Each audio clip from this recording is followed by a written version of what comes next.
Good afternoon, everyone. Greetings from Geneva. Thank you for joining us for this regular press briefing. This week we have a couple of topics. Brian Pearce, our chief economist, will introduce us to the industry's performance in January in terms of demand compared to the previous year. And then we have Nick Careen, our senior vice president for airport passenger cargo and security. He will talk to us about some of the latest developments in IATA Travel Pass.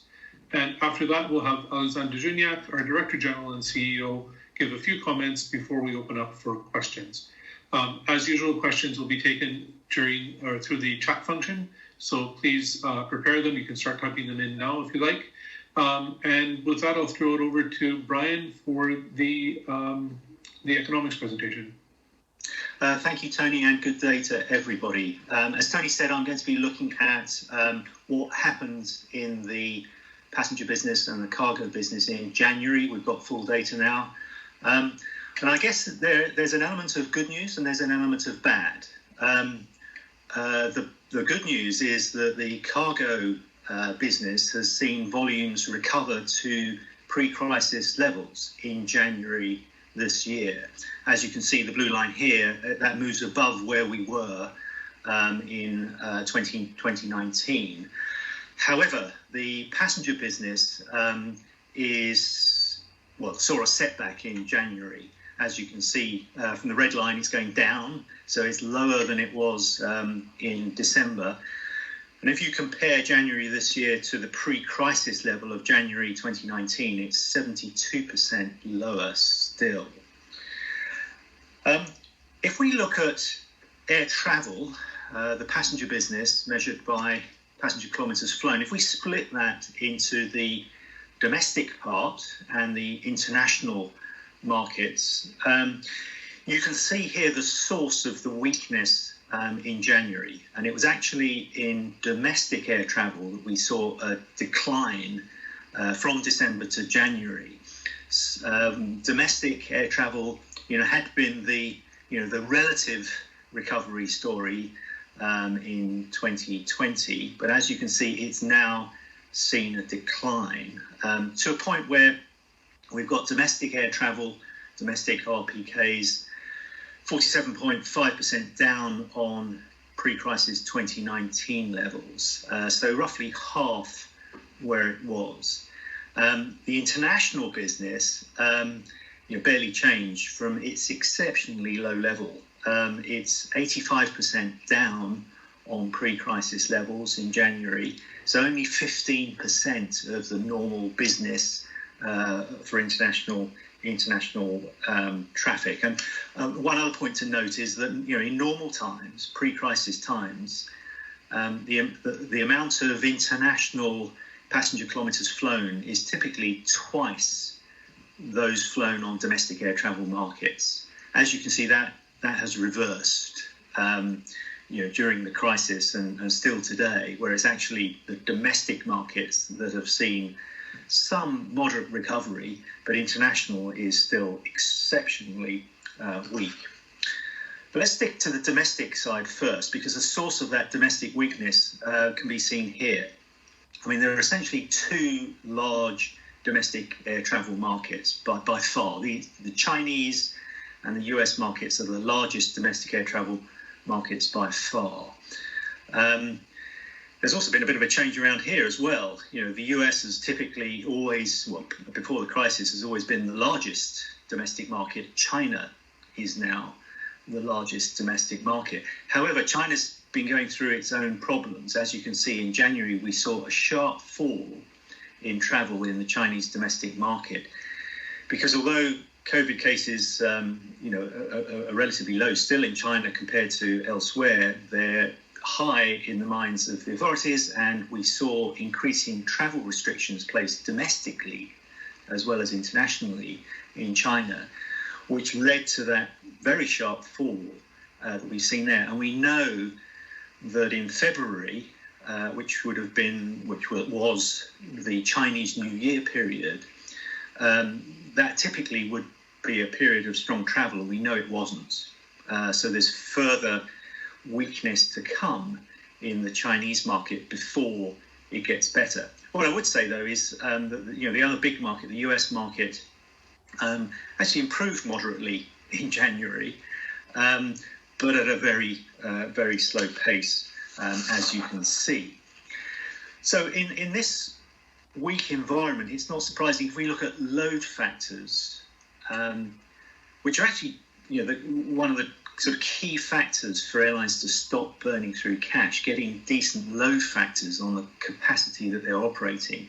But as you can see here, the difficulty in planning, the difficulty in anticipating what's happening to demand has meant that in January we saw passenger load factors hit all-time lows. The blue dots show the January load factor. The grey bars show the range that they've been in January for the last 30 years, since 1990. You can see before the crisis, the red dots, we were at all-time highs. And the industry was doing relatively well. As I say, we hit a new low point in January this year in virtually all markets, apart Latin America was the only exception, and that because of the domestic Brazilian market. Now, of course, the reason that we saw this fall in January was because of travel restrictions. The principal driver was actually travel restrictions in China for the domestic travel. Although, as you can see here, international travel restrictions also tightened across the board, across the world, in all regions during January in the face of the new variants and the subsequent restrictions governments were placing on travel. That is what drove the weakness and the low point in January. So, airlines are facing a really tough start to the year for the passenger business, which is where the majority of revenues in normal times comes from. And, we think that the situation, unfortunately, is going to get worse before it improves. So just looking ahead to the next, into February for a start, we know that the Chinese domestic market weakened further in February as the Chinese New Year travel did not happen because of the coronavirus cases and the restrictions. And as you can see here from the bookings that we know took place, and these are bookings for future travel. So the last few weeks we've seen a decline, particularly for domestic travel bookings. And these are, we know that passengers are booking much closer to the travel date over the past year during the crisis because of the uncertainties. And so these bookings for future travel are bookings for travel in the next month or two. So as you can see from that downward slope to that domestic line, we anticipate that, after these weak January numbers, we'll probably see another set of weak numbers before it gets better.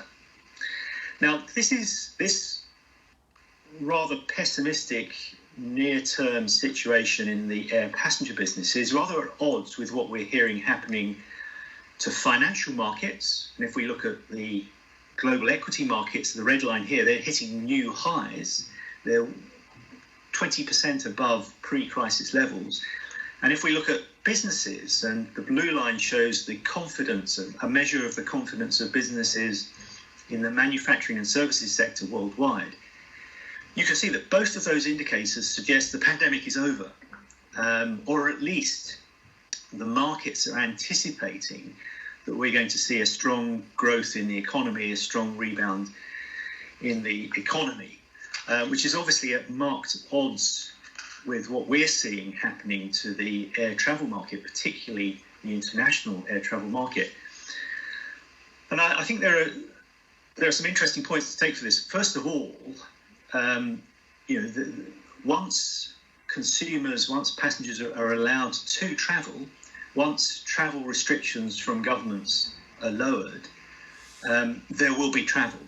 We know from the experience of episodes when travel restrictions have been lowered that there's a rebound in bookings. And these economic figures here suggest that there's the economic strength, that consumers have savings to spend. So once travel restrictions allow, we think there will be a willingness to fly. The critical thing is to get those travel restrictions lowered, and the next presentation by my colleague will be talking a little bit about that. So I think the passenger business really depends on those travel restrictions. The cargo business, though, and this is my last slide, is certainly benefiting from the positive economic news that we saw in that previous slide. We heard right at the very beginning that the overall cargo market in terms of cargo tons flown is now back to pre-crisis levels. What I would say, and this chart shows, is that varies quite a bit across trade lane, because we are still seeing weakness in Europe. So the North Atlantic market and the Europe to Asia market are nowhere near as strong as the markets that are connecting Asia, the manufacturing center, and the US and North America, where consumers are actually feeling in reasonably good shape and they're buying products. And so we're seeing quite strong air cargo flows between Asia and North America, either directly across the North Pacific or via the hubs in the Middle East. You can see those two connecting trade lanes there are evidence of that strength. Unfortunately, though, for those airlines with a cargo business that's significant in Asia or the integrators, this is good news. Unfortunately, for the majority of the industry, cargo is just not a big enough business to offset the continuing extreme weakness of the passenger business. And as I said earlier, unfortunately, we're expecting at least another month of weak air passenger news before the situation improves. Thank you. Great, thank you very much, Brian. Now we'll turn it over to Nick Careen to talk to us about the latest developments in the IATA Travel Pass.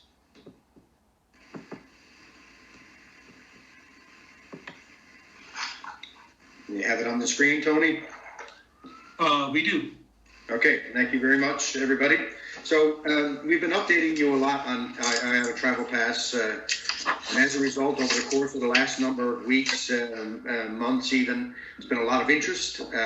We've received a tremendous amount of feedback, and in some cases, some misconceptions and perceptions of what it is that we're actually trying to solve here and why.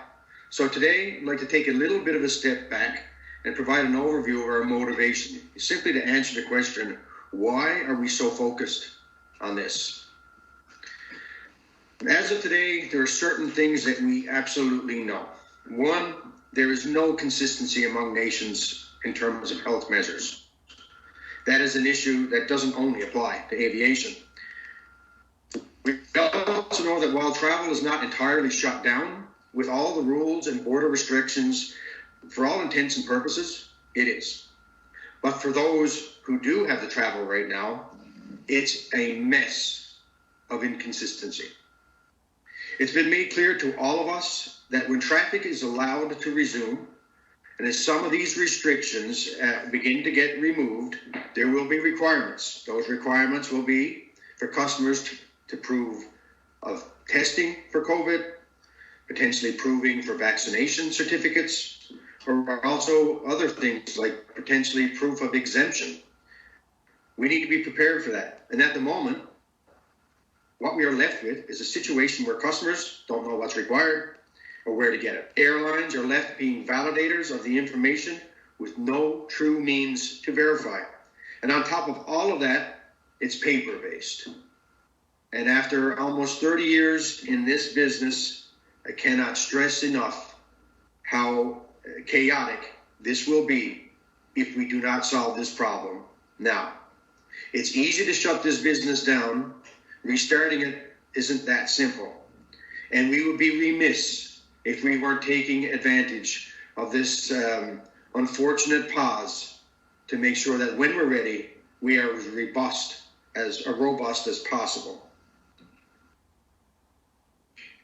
So in the simplest terms, we are trying to solve an operational problem that's about to become even worse when traffic resumes. And in order to do so, promoting the key elements of it so that we can push towards something that is interoperable, harmonious, based on standards, and most importantly, mutually recognized. Therefore, we have some key tenets that we need to make sure that we have in the back of our minds and on top of our minds and part of our process as we move forward, each of which I'll explain a little bit more in greater detail in the coming slides. But just to identify them: secure and private, built on the highest standards of data security and privacy for our consumers. Accurate, it needs to provide the most accurate, up-to-date COVID-19 entry requirements. It has to be verifiable, which allows passengers to link their results with their identity. And lastly, it needs to be linked with existing travel processes and future travel processes in terms of sustainability. So we're not just solving one problem, but we're potentially solving problems in the future as well, but also enabling some very important processes in the meantime.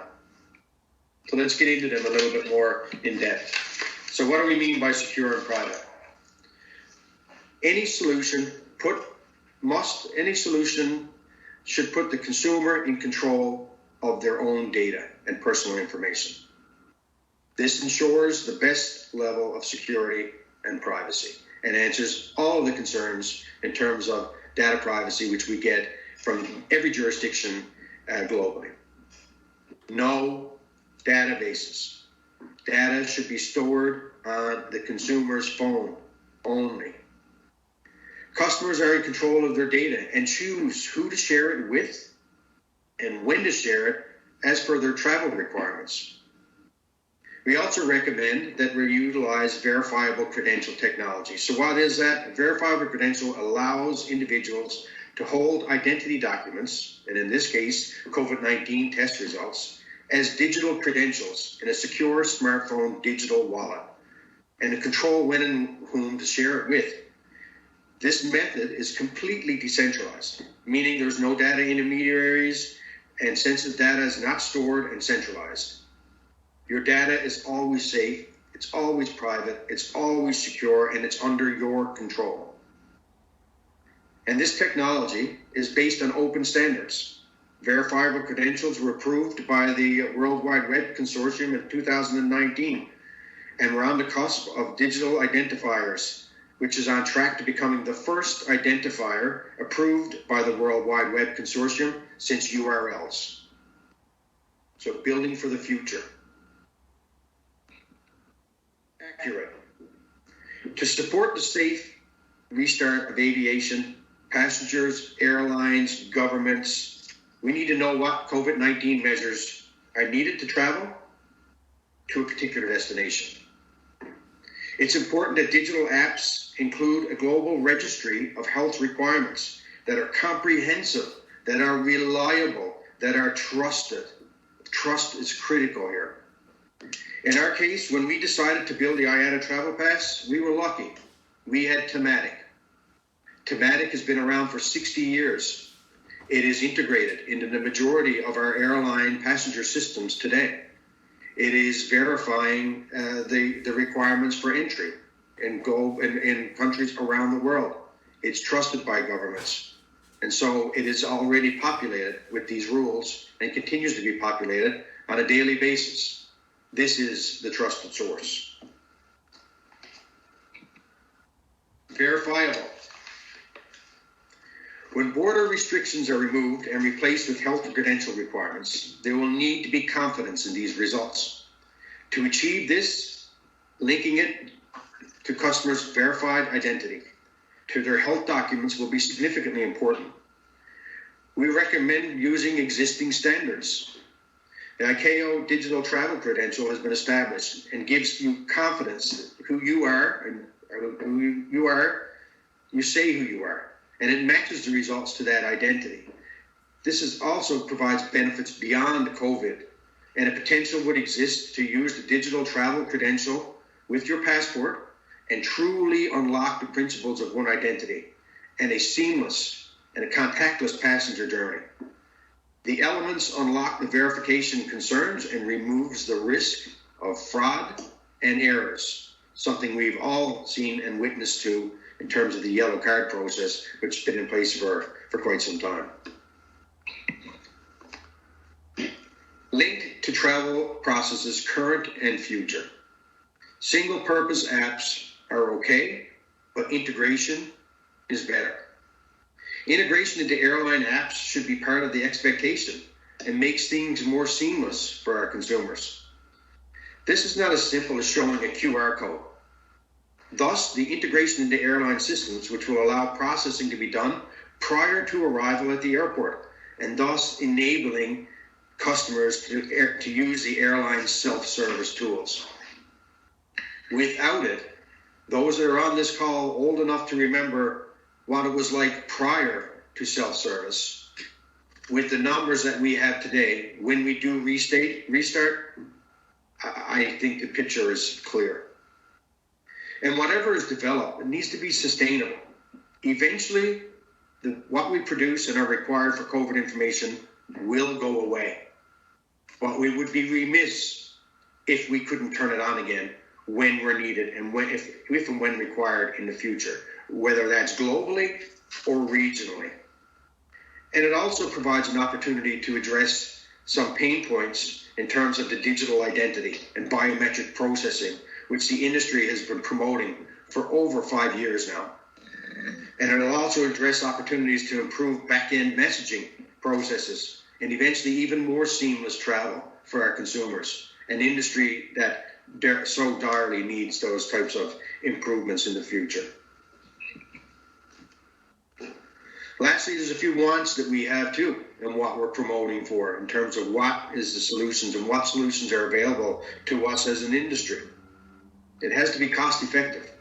Health passes should be thought of as an essential infrastructure for industry. Cost efficiency is critical. This cannot be a commercial venture. This industry is on its knees. Customers too have suffered. This is a service to get the industry back on its feet quicker and in a much more organized fashion. And it needs to be developed with our input.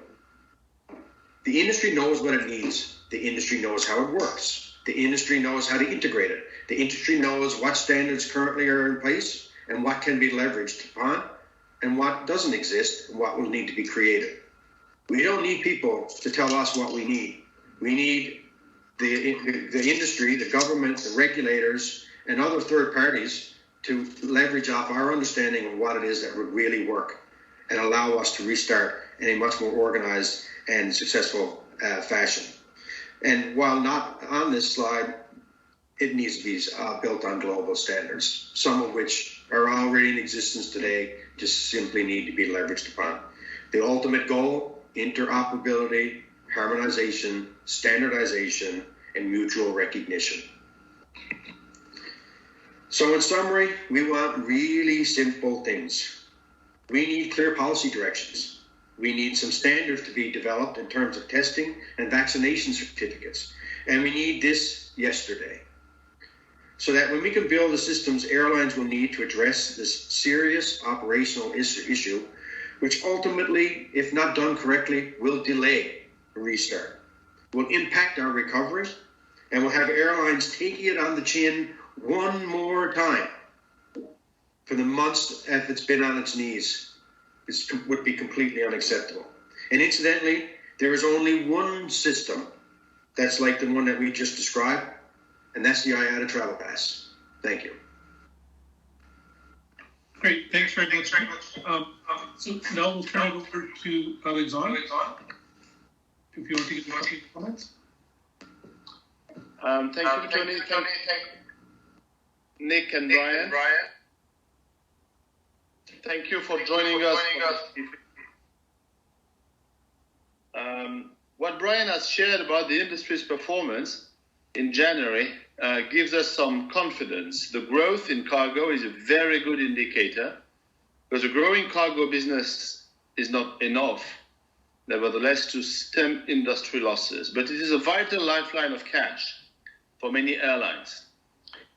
If air cargo was not doing as well, the industry as a whole would be in even deeper trouble. At minus 72% compared to 2019, the January passenger performance is a deep concern. It's even worse than the minus 69% in December. The vaccine rollout and the increase in testing capacity, particularly as governments show renewed interest in rapid antigen tests, is good news. But until governments ease travel restrictions, a significant improvement is unlikely. We continue to focus on being prepared for when governments are able to ease restrictions. As you know, we have asked governments to share their plans and benchmarks for reopening. Those discussions are ongoing. Understanding government plans is important because restarting an airline is not like flipping a switch. Airlines need to ready their crew and aircraft. After a year of lockdowns, this requires checks, coordination, training. On top of that, airlines will need time to market the potential services so that the restart of operations will have some passengers. We understand how many people and jobs are counting on us to restart operations as soon as governments will allow. So we want to be ready from day one. An important part of our preparations is IATA Travel Pass. This will help passengers and airlines manage traveler health credentials. But let me be very clear on a few points. IATA Travel Pass is not a vaccine passport. Initially, it will hold test data, which governments are already requiring, and it can accommodate vaccine data, should government require it. Second point, IATA is not asking for vaccination to be a requirement. It is governments, not airlines, that will decide what travelers need to enter their country. There are significant populations who cannot or will not be vaccinated. Practically, we are preparing for governments to use a combination of testing and vaccination to reopen borders. 3, we need a digital solution to manage health requirements. Paper can be a backup, but unless we can get the majority of travelers processed electronically, we will not be able to handle a ramp-up of activity. Traditional check-in with paper documentation can be an option, but it cannot be the main way of operating, as Nick underlined before. Point number 4, common standards are needed to document both tests and vaccines. Temporarily, while volumes are low, we can accommodate digital certificates issued by governments that want an early start. But long-term, a global standard will give passengers and governments the greatest confidence and deliver the greatest efficiency. This is a very timely discussion given the EU Commission's initiative to develop a common digital pass. We don't believe that vaccines should be a requirement to fly, but if the EU does implement a vaccine mandate, there must be a common standard for this across the EU. So thank you for your attention, and we look forward to your questions. Okay, thank you very much, Alexandre. We have some questions in the queue, so we'll go through those in order. Again, if you have any questions, please type them into the chat function. The first question is to Brian, and it says, once recovery is in sight, will booking behavior short-term significantly bounce back to the pre-crisis booking patterns, do you think? Well, I think what we have seen is that prior to the crisis, airlines had quite a bit of to bookings. We had 40% or so of bookings taking place a month or so earlier before the travel date, whereas today we have obviously the few people flying, although more on domestic markets, we have the majority of bookings taking place within a week, which gives airlines very little forward visibility. I think that is a feature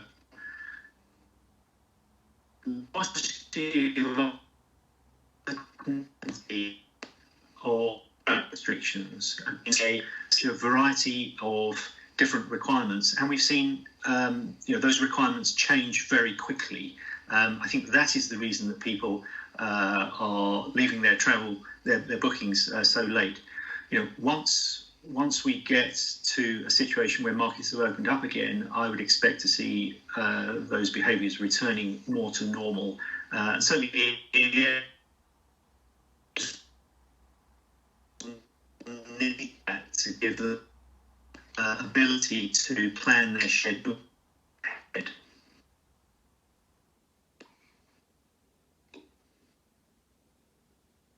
Okay. Thanks, Brian. I think we had a little bit of difficulty listening or hearing you on that. So perhaps in future, maybe keep your camera off in case it's a bandwidth issue. We'll move on to the next question, which is, how do you envisage bringing certification for the millions of already vaccinated into the travel pass? So maybe that's one for you, Nick. Well, yeah, very valid question, actually. And so, technically speaking, there will be multiple ways potentially that will take place. Part of our advocacy for governments that are considering this requirement, there will be an element of retroactiveness. So, the issuance of a digital certificate related to vaccinations, we anticipate that in some countries anyway, perhaps not in all, but in many, there would be a retroactive certification of what's already been done. But in cases where that may not, in cases where that just may not be the case, we will have technology that will allow for the uploading of existing certificates or PDF files or the different variations that are out there, and have a verification process in terms of how we can make sure that it is legitimate. That still needs further fine-tuning because, to Alexandre's earlier point, nobody's really indicated what a standard will be at this moment in time. So we're trying to anticipate various ways to be able to verify that type of credential until we do end up in a situation where there is a standard, like the one that the EU is suggesting and the one that the World Health Organization are working on. Okay, thank you, Nick. Another question for you. You said that the IATA platform is the only one that meets the mission requirements. How do you rate the chances that it will end up being either adopted by the EU or fully compatible as its preferred solution? Well, I think what our goal is not to be the only game in town. That is not the intention at all. In fact, we just want to set the goalposts. So. Yeah, I mean, to understand what governments need, we're in the best position to be able to understand that because we've been developing things based on regulations for decades.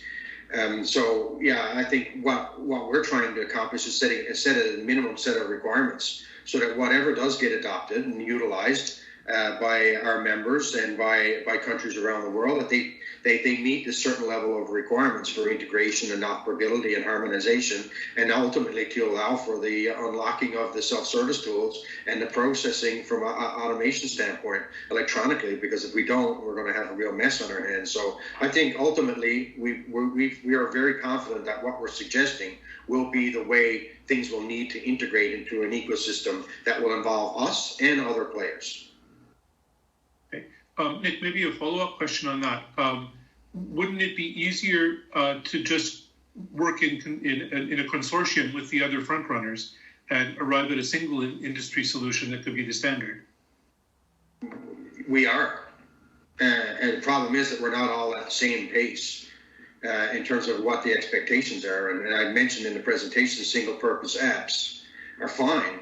But we're more complicated than that, sometimes unnecessarily. So whatever opportunity we have to be able to take some away some of those complications would be great. But messaging in the background, multi-PNR, passenger name records, multiple carrier segments, like these things aren't simple. We're integrated as a global industry, one of the most global there is. And that's been developed over decades. It didn't happen yesterday. So, yeah, we agree on certain things, and I think that's where we need to work on. The verifiable credential piece. How does that work? How is that standard? A QR code or some sort of standard that all of these systems will need to use. That needs to be trusted. That comes from a trusted source that all governments can recognize. Leveraging on that one trusted source of data. We can't have a situation where systems are out there and they're all using their own trusted source and won't be a trusted source. So yes, there are key elements that we need to work on, and we are, and in discussions with the other players in the marketplace on this. And ultimately, the real key too is that this has to be cost effective. This can't be a commercial solution. And it can't be done. We're focused on the industry. If there's leveraging the benefits for other parts of the travel and tourism, great. But really, it's all about getting our airlines the tools they need to be able to start robustly. And so the answer is yes, we're working with others. A consortium would only delay us at the moment. We just need to settle on certain things we need to leverage together, and that's what we're doing. Okay. Maybe, Alexandre, a question for you. How confident are you in your discussions with governments and other parties that the industry's idea of what the IATA travel pass or what is needed as a solution will eventually be adopted? Are you getting a good reception, bad reception? No, we are getting very good reception. We are working with many governments. We have worked with the DFT in the UK. We are working with the Singaporean authorities. We have been working with the Panama government. So we have presented that to generally 33 leading markets and the governments of these markets to push the idea of restart roadmap associated with IATA Travel Pass. So we are pretty optimistic. And we have more than 18 companies having big airlines, having signed with us to adopt in the future IATA Travel Pass. And they, of course, because they have a strong position in their own country, they are helping us to convince their government to adopt IATA Travel Pass. But again, we are not claiming to have a monopolistic situation, but for the standard to be interoperable at least, and not to have too many, to avoid complexity. Okay, thank you, Alexandre. Nick, I have another question for you. You mentioned fraud as being a potential issue in terms of certificates. How big a problem do you see that being, and how quickly do you think that could be resolved? Well, we've seen examples of fraud, and I think, like most of us probably would think, the lion's share of our population are honest people, and so is it exponentially large? No, but the potential is there for it. And then in order to make sure that everybody's insulated and protected, whether that's governments, the consumers themselves, but also the airlines, from a liability standpoint, we need to have it digitized. Any other way makes it almost impossible for our agents. They're hired for different things, which is customer service and passenger processing, and to become the invigilators of a document, it just doesn't work that way. So in order for that to be foolproof, it needs to be digitized, and that's what we're pushing for. So to size it, it depends. In some markets, we've seen some examples where Denmark had taken some serious steps towards concerns over fraudulent paperwork, but we haven't really sized it. But we know that it is an issue, and we're also based it on history because of some of the challenges that we've seen over the years in terms of the yellow fever process, and how inept and inappropriate that particular process was in terms of facilitation. Okay, thanks very much, Nick. Brian, maybe a question for you. You mentioned that the cargo market was doing fairly well at the beginning of the year. How much of a counterbalance is cargo on airline profitability if it's doing well? Unfortunately, it's too small a part of the business. Before the crisis, cargo revenues represented between 10 and 15% of airline revenues. And what we've seen on the passenger side is those revenues have virtually disappeared, with traffic down 72% and yields down as well. It does make a difference to those airlines where cargo is a much more significant part of their business. So, for instance, in Asia, which is the manufacturing center and the source of many cargo flows, we do have some airlines done well the strength of cargo, but the majority of airlines are still burning through cash. They're making big losses, even at very low levels of operations today. Okay, thank you, Brian. A next question onto that. At what stage with respect to business travel do you expect to see a recovery? Well, we know from our work with the big corporate travel buyers and the travel management companies that businesses are not travelling at the moment, at least obviously not internationally. Interestingly, we have seen, in some of the domestic markets in China and Brazil, we actually have seen some business travel. But I think the focus of businesses at the moment is on restoring their finances, and their duty of care is also an issue which means that little travel. We know there's a lot of pent-up leisure travel. Business travel will take, will take at least a couple of years to get back to the sort of levels that we would expect. And of course, because of all the Zoom meetings and other technologies, some corporate travel just won't return. Okay, thank you. On another similar note, what do you see as the key factors that will dictate the pace of the recovery? Maybe Brian, if you wanted to start that. Yes, we are not lacking a willingness to fly. I think we've seen so many examples where travel restrictions allow people want to, and as we, the economic indicators and employment, a lot of potential passengers have got savings that they would like to spend. It's the restrictions on travel that are the big constraint at the moment. Okay, thanks, Brian. Nick, we have another question to you, returning to Travel Pass. There are other solutions in the market.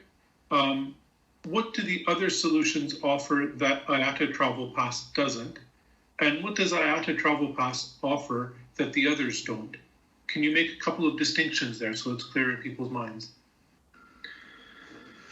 Well, I think the biggest differentiator between both is the others are dealing with solving one issue, and that's it. They're solving the health credential requirement only and not looking at any other potential. For example, just simply single purpose, provide you with a code that says you have what you need, and that's it. Whereas Travel Pass will provide that, but it goes a step further. It leverages off existing standards that is already in place. It leverages off existing tools that is already in place. It also is integrated and further integrated into the airline systems, in particular the passenger systems, which will allow for the enabling of self-service tools in the future and completely seamless and integrated. And then beyond that, once COVID goes away, it will be able to still be turned on if it need be in terms of another pandemic or a regional issue around of similar nature. But it will also lead us towards some of the solutions that I mentioned in the presentation around the use of biometrics and digital travel credentials. This is significant. I can even put a value on it. Now, we might be 2 years away. If everyone seems to forget, in 2019 we were busting at the seams, and we were concerned about infrastructure requirements and the ability for the industry to catch up. That will return. And in order to be able to facilitate the movement of those people, we are going to need to come into the 21st century in terms of how to process people. And that means the use of biometrics, allowing it for passenger processing. This tool also allows for that. And then there are a lot of other back-end things that are taking place in terms of messaging that are significant in terms of cost when you look at it in totality for the industry. These things can be addressed through this particular app and process as well, which ultimately will give the consumer in charge of their data, but the government's the type of data they need, which right now is through APIS, API, PNR type of data that's traveling around to customs and security governments all over the world right now. With this potentially could be done over the web at no cost. And so that's another significant difference between one or the other. So one is, I guess, to really sum it up in a sentence, What's out there by the others, other than ours, is built to solve one problem only in a short-term solution. Ours deals with the short-term solution, but also has a medium and long-term goal as well. Okay.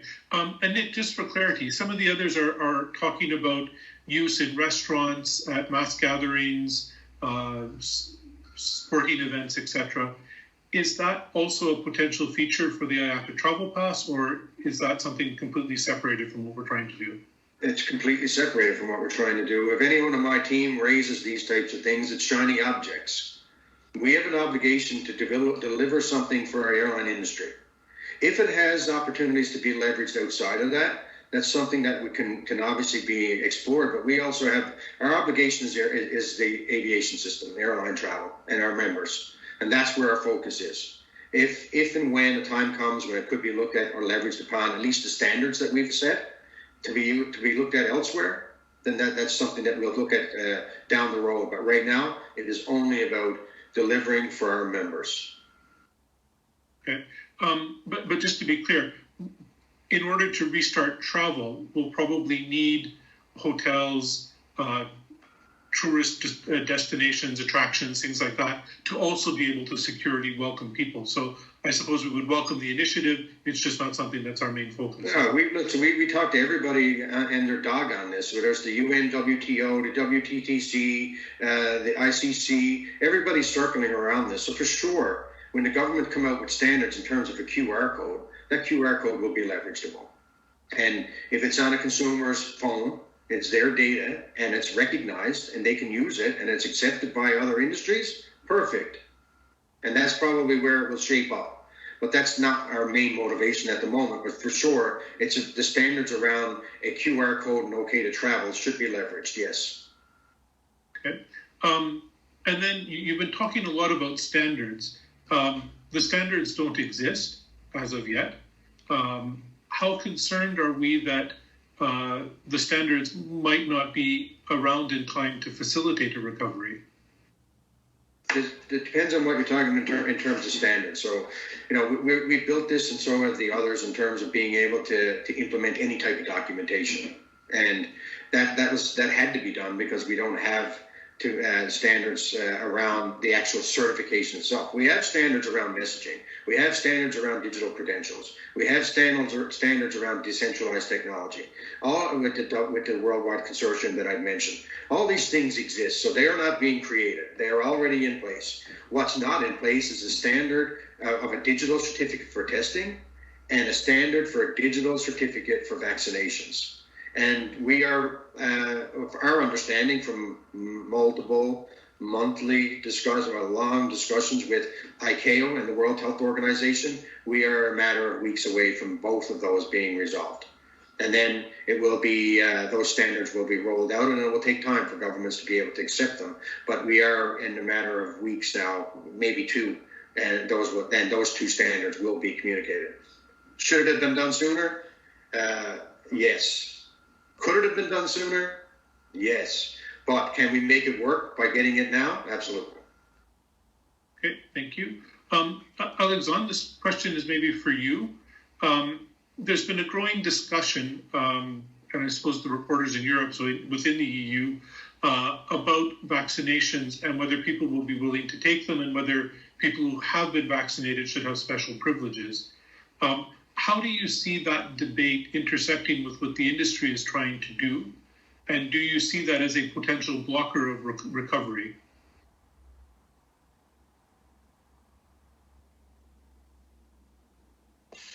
That is for me, I suppose, Yes. Tony. Yes. So we do not see that as a blocker for recovery. First of all, so people will accept or not to be vaccinated. That's their own will. The point is that what we do is we provide a tool that can be used or not as a requirement or a certification, a mandatory certification tool. That's all. As I told before, IATA Travel Pass is not a vaccine passport. The only authority which can decide to have a vaccine passport or to use our tool as a vaccine passport are the states. It's a sovereign decision. And secondly, we are not asking for vaccination to be a requirement. So that's not an IATA or an airline decision. It's a state decision. Okay, thank you, Alexandre. And then I guess we're coming to the end of the questions in the queue. So if anyone has a question, get it in there quickly. But one last one for you, Alexandre. Looking at the setback in passenger travel at the beginning of the year, how concerned are you for the industry's recovery this year? IATA has already downgraded its expectations a couple of times. Do you think the situation could get even worse before it gets better? It's difficult to predict because it's heavily depending on the attitude of states related to travel restrictions or border closures. If we think that now we are at the peak of what could be, the restrictive attitude of states related to travel, we can expect that in the coming 8 months, so or 10 months until the end of the year, it will progressively reopen. And the point is more the speed of reopening than the fact it will reopen. It will reopen. The point is how fast will it go? And that speed is heavily related to the vaccination rollout in each country or each region of the world. So that's the point on which we are looking at very, very carefully, because it's a key element for the ramp up of a potential recovery. So recovery will happen. The point is when and at what speed, considering the vaccination, the state of the vaccination in each country or each region of the world. Okay, thank you, Alexandre. And maybe one last question. We're coming up on just about a year since the travel restrictions really became quite severe. How concerned are you that travelers, particularly leisure travelers, have become accustomed to not traveling so much? And you could see perhaps an unwillingness to travel or reduced travel coming out of this crisis? Perhaps I'm over optimistic, but we are not concerned about that. The appetite to fly is still there, and as Brian mentioned, we will see people coming back on our aircraft pretty quickly. The point is the motivation for travel. It's very likely that the personal motivation is still there, and so you will see tourists or passengers visiting friends and relatives. So personal motivation is there. For the business travel, it will probably take longer. But we are not worried that people are reluctant to fly. On the contrary, they are expecting, states to lift restriction, and they will rush in our aircraft. Excellent. Well, I just saw one last question coming in.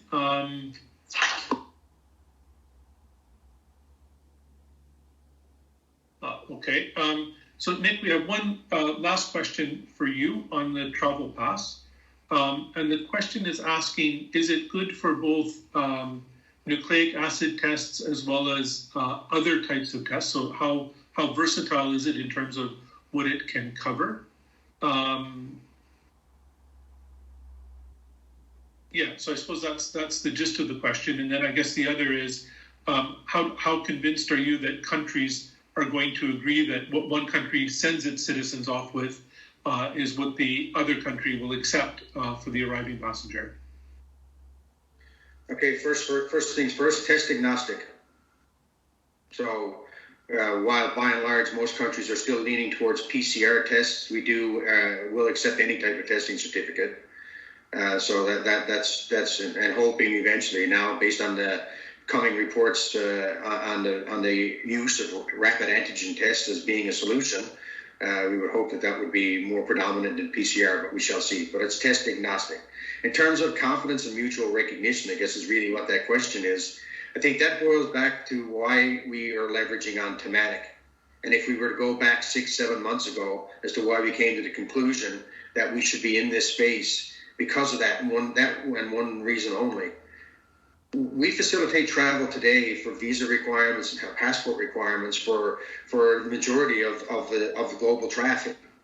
And that's done, mutually recognized, based on that particular database in thematic. And by leveraging that and those rules that are being published by governments, and so with that and the confidence of that, we believe that the mutual recognition can be attained. Okay, great. Thank you very much, Nick, Brian, and Alexandre. We're just about at the top of the hour. We've got no more questions in the queue. So with that, we'll call this week's briefing to an end. Thank you, everybody, for joining us. There are a couple of press releases as well as the remarks of Alexandre and the two presentations today that will be available on our website. So thank you, everyone, for joining. Have a good rest of your day. Thank you very much, everyone. Thanks. Thank you.